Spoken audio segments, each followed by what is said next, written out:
मंडला जिले से एक विचलित कर देने वाली तस्वीर सामने आई है। यहाँ बच्चों को शिक्षा हासिल करने के लिए जान जोखिम में डालकर स्कूल पहुँचना पड़ रहा है। तस्वीरें मंडला जिला मुख्यालय से करीब 30 किलोमीटर दूर सुरपन नदी के उस पार के गांव दिवारा और गंगोरा की है, जहां गांव में हायर सेकेंडरी स्कूल नहीं होने के चलते बच्चों को उफनती नदी में डोंगी के सहारे पार कर लफरा ग्राम पंचायत में स्थित हायर सेकेंडरी स्कूल में आना पड़ता है। बेटा क्या समस्या आ रही है? आप लोग वहाँ से मैंने देखा कि नाव में आ रहे थे, क्या है क्योंकि ये नदी का तेज बहाव देख के नाव में आना पड़ता है, लेकिन जब नदी कम हो जाती है तब भी फिर भी हमको नद के आना पड़ता है। हमारे कपड़े गीले हो जाते हैं, इसीलिए हमको नाव में आना पड़ता है। कभी कभी तो नाव वाला लेट कर देता है, इसीलिए हमको घर लौट के जाना पड़ता है। दीवारा में स्कूल नहीं है, इसीलिए लफरा हाई सेकेंडरी स्कूल में आना पड़ता है। और हमारे जो दोस्त लोग हैं वो भी नहीं आ पाए हैं आज, क्योंकि नदी का तेज बहाव देख के वो लोग भी आज घर लौट के चले। बेटा कितने गाँव के लोग यहाँ आते हैं? यहाँ पर दो तीन गांव के लोग आते हैं, गंगोरा, बगली, बाबाटोला और दीवारा। क्या नाम है आपका? गीतांजलि साहब। बहुत ज़्यादा, क्योंकि बरसात में तो बहुत ज़्यादा, क्योंकि यहाँ पे पुल न होने के कारण हम लोग कभी कभी स्कूल या कॉलेज नहीं जा पाते हैं, और नाव भी नहीं होती, कई बार पानी गिरने के कारण भी नहीं जा पाते। पुल बन जाता तो बहुत अच्छा होगा। 11th क्लास से हम लोग जा रहे हैं, बहुत ज़्यादा परेशानियों का सामना करना पड़ रहा है, और नाव में बैठ के डर भी लगता है कभी कभी, तो पानी ज़्यादा होने के कारण बहुत से लोग तो नाव में बैठने के डर से स्कूल भी नहीं जाते। और हम लोगों को पढ़ने की इच्छा है, आगे बढ़ने की इच्छा है, इसलिए हम इतना कष्टों का सामना उठा रहे हैं। क्या नाम है आपका? राखी साहब। बाबूजी आप कहाँ से आए हो, कहाँ जा रहे हो, क्या समस्या आ रही है? हमारी समस्या यही, हम दिवारा से आ रहे हैं और ये नदी कम से कम काहे की बहुत परेशान करती है। 2-3-4 घंटे हम बैठे रहे थे, नाव वारू कभी निकाल देते, कहीं भग जाता है।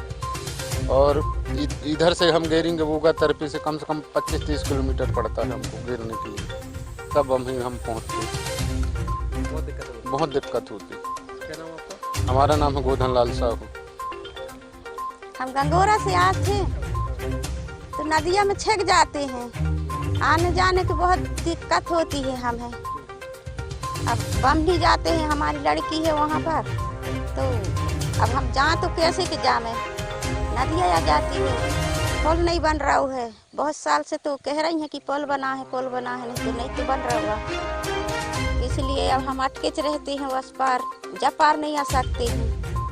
अब और क्या समस्या बताएं हम? और कोई रास्ता नहीं होता? नहीं, कोई रास्ता नहीं है, इसी से आते जाते हैं। क्या नाम लिखते हैं? नंदा लिखते हैं। नाम हंस रही हैं लड़की लोग, अपड़ आदमी भैया। नाम बताओ नाम। ललन बाई नंदा। हाँ।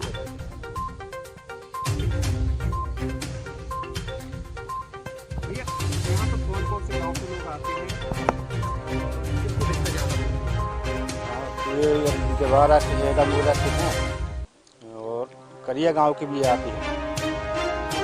तो अभी ज़्यादा बाढ़ में जैसे बच्चे को ज़्यादा परेशानी जाती है, नाव में भी डरते भी हैं, तो हम खुद को डर लगता है तो हम नाव भी नहीं चलाते। कितने चार्ज लेते हो बच्चे? बच्चे सब 5 या 10 रुपये लेते हैं, आना जाना मतलब 10 रुपये। मैं खुद नहीं जानता, जिससे बच्चे अभी बहुत परेशान हैं, ग्रामीण परेशान हैं, इस पर क्या? देखिए, अब आप कह रहे हैं, मैं आपको अभी मैंने भाषण में कहा कि मंडला जिले के और पूरे निर्वाचन क्षेत्र के सभी कलेक्टरों को मैंने कहा है, जब अभी बारिश हुई, सभी जितने भी इस प्रकार के, चाहे पुल की हाइट का विषय हो और चाहे वहाँ आवाजाही अवरुद्ध हुए हों, मैंने सबको चिन्हित करने के लिए कहा है। अगर हम प्रधानमंत्री सड़क योजना है तो उसको अपडेट करेंगे, दूसरी किसी विभाग का है, PWD का है, तो उनसे बात करके उनको हम सेतु निगम के माध्यम से उन पुलों का निर्माण करेंगे, पुलियों का निर्माण करेंगे, परंतु उसको चिन्हित करने के लिए मैंने निर्देश दिया है। और मुझे लगता है कि इतना जो हमने अभी तक अनुभव कर पाए हैं, उस आधार पर पूरे क्षेत्र में जहाँ जहाँ पर है, एक बार हम उसको देखेंगे और कौन से ऐसे पॉइंट जो लफरा का भी कहा है उसको भी हम करेंगे। जहां पढ़ने आने वाले दूसरे गांव के बच्चों को एक डोंगी के सहारे शिक्षा ग्रहण करने आना पड़ता है। अगर नदी में पानी कम रहता है तो बच्चे नदी को पैदल चलकर पार करते हैं। जिससे बच्चों के कपड़े गीले हो जाते हैं और उन्हें इसी गीले कपड़ों में स्कूल में बैठ पढ़ना पड़ता है। इसी तरह उन्हें आना जाना पड़ता है, जिसका वीडियो भी वायरल हुआ है। इतना ही नहीं, ग्रामीणों को भी अपने रोजाना के कार्यों के लिए इसी नदी को पार करके आना जाना पड़ता है। दरअसल ग्राम पंचायत लफरा और दिवारा के बीच सुरपन नदी बहती है, जहां पर ग्रामीण लंबे समय से पुल की मांग कर रहे हैं, लेकिन यहां आज तक पुल नहीं बन पाया, जिसके चलते लोगों को डोंगी का सहारा लेकर आना जाना पड़ता है। सुरपन नदी पर पुल नहीं होने की वजह से लफरा, गंगोरा, बाबा टोला, बगली, सेमरमामा टोला, सीतारपटन सहित करीब आधा दर्जन गांवों के लोगों को रोजाना ऐसा ही संघर्ष करना पड़ता है। मंडला से योगेश चौरसिया की रिपोर्ट, SCN न्यूज इंडिया।